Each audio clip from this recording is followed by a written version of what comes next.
अस्सलामुअलैकुम वरहमतुल्लाहि वबरकातुहू। अमरूद है तो बहुत ही कमाल की चीज़, लेकिन ज़्यादातर लोग इसे खाने में गलती करते हैं। ये आपको मेरे पास लीमू नज़र आ रहे हैं और ये काला नमक है। आम तौर पे समझा जाता है कि थोड़ा सा लीमू निचोड़ लेंगे, काला नमक डाल लेंगे तो इसका जायका बहुत बढ़ जाएगा।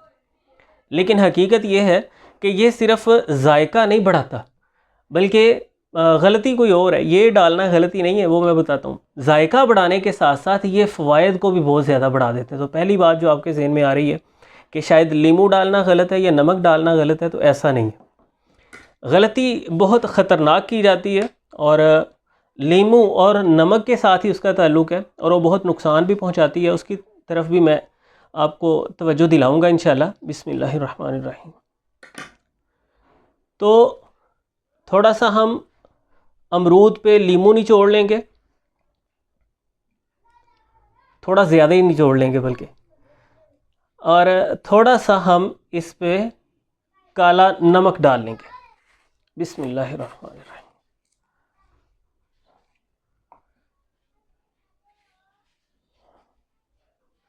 तो ये हमारे अमरूद अब खाने के लिए तैयार हैं, लेकिन खाने से पहले कुछ आपसे बातें कर लेता हूँ जो आपको फ़ायदा देंगी इंशाल्लाह। इसमें कोई शक नहीं है कि अमरूद उम्दा फ़ाइबर से भरपूर है, कैलोरीज़ इसमें बहुत कम है। तो ये ना सिर्फ वज़न कंट्रोल करने में मदद देता है, बल्कि बुरे कोलेस्ट्रोल को कम करता है। लाइकोपीन है इसमें बहुत ज़्यादा, हमारे दिल की सेहत के लिए बहुत अच्छा है और निज़ाम हज़म की बड़ी ख़ास दवा है। इसमें भरपूर फ़ाइबर होता है, तो ये आंतों को अच्छी तरह साफ़ कर देता है, सारी वेस्ट को आंतों से निकाल देता है। मैदे आंतों को बहुत ज़्यादा क़ुव्वत देता है। विटामिन सी का ख़जाना है ये, इसमें भरपूर मिक़दार में विटामिन सी होता है। तो साथ ही साथ जब हम इस पे थोड़ा सा लीमू निचोड़ देते हैं, वो भी विटामिन सी से भरपूर है, उसमें सिट्रिक एसिड है। और काला नमक हम थोड़ा सा निचोड़ देते हैं, तो नमक की मदद से फिर इसमें मौजूद ग़िज़ाई अज्जा वो अच्छे तरीके से बॉडी में अब्ज़ॉर्ब होते हैं। नमक की मदद से हाज़म मादे तरावुश पाते हैं, यानी मैदे के अंदर जो केमिकल्स होते हैं जिनका काम है ग़िज़ा को हज़म व जज़ब करना, वो ज़्यादा अच्छे से निकलते हैं और ग़िज़ा आसानी से हज़म हो जाती है। नमक की मदद से हमारी बॉडी को ज़रूरी इलेक्ट्रोलाइट्स मिलते हैं। अच्छा, ये कम्बिनेशन है तो बड़ा बेहतरीन। जब हमने अमरूद के ऊपर थोड़ा सा लीमू निचोड़ दिया, थोड़ा सा काला नमक डाल दिया, अब ये बेहतरीन हमारी लैक्सेटिव मेडिसिन बन गई, कब्ज़ कुशा बन गया। अपने आप में बहुत अच्छा था। तो लीमू मिला, विटामिन सी मज़ीद बढ़ गया, क़ुव्वत मुदाफ़ियत मज़ीद मज़बूत करने में ये ज़्यादा मुफीद साबित होगा। नमक की मदद से हज़म व जज़ब में आसान होगा।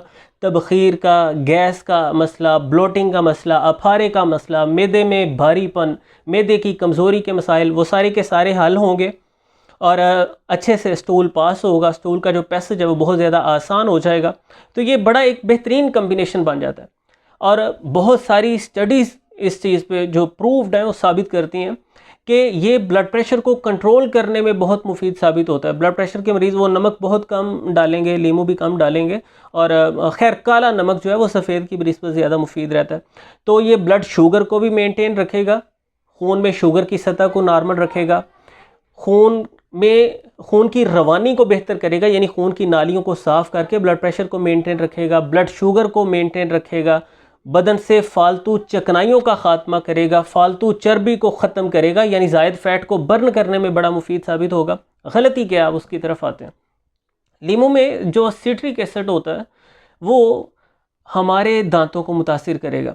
अमरूद खाने के बाद आपने कुली लाजमी करनी है। ये अमरूद के साथ ख़ास तौर पे बात नहीं है, लीमू का जब आप इस्तेमाल करेंगे उसके बाद अच्छे से कुली करनी है, क्योंकि सिट्रिक एसिड वो दांतों के एनेमल को ख़राब करेगा, दांतों की जो पॉलिश है, उनकी जो शाइन है उसको मुतासिर करेगा।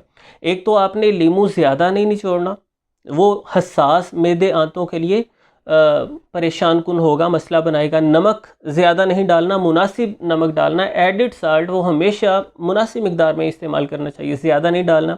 जो ब्लड प्रेशर के पेशेंट हैं वो बिल्कुल चुटकी भर हल्का सा नमक लगा लें और वो भी काला, सफ़ेद नमक से गुरेज़ करें और ज़्यादा नमक से भी गुरेज़ करें। और दूसरा, आपने ये रात को सोते वक्त नहीं खाने। अगर आप सेकंड टाइम में खा रहे हैं, शाम के आसपास खा रहे हैं, तो उसके बाद खूब अच्छी तरह से चहलकदमी आपको करनी है।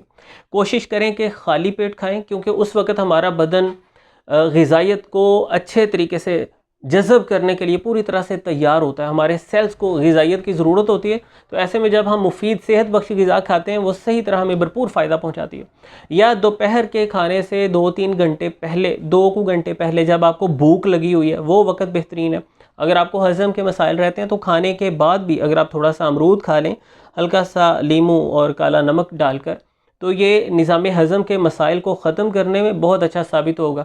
और अगर आप पुरानी कब्ज़ का शिकार हैं, ये आपके लिए बेहतरीन दवा है। कुछ दिन मुसलसल लगातार 3-4 अमरूद मुनासिब साइज़ के वो रोज़ाना की बुनियाद पर खाने शुरू करें।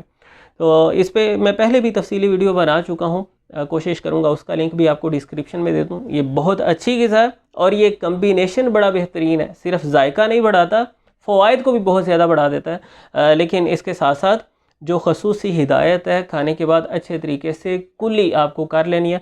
और ये भी बताता चला जाऊँ कि जिन लोगों को गुर्दों में पथरी वगैरह बनने का प्रॉब्लम रहता है, वो इसके बीज खाने से गुरेज करें। सिर्फ इसकी गरी खाएं और अंदर से बीज जो है वो किसी दूसरे को खिला दें। उम्मीद करता हूँ ये बातें आपको फ़ायदा देंगी इंशाल्लाह। मिलते हैं नेक्स्ट वीडियो में। अल्लाह हाफिज़।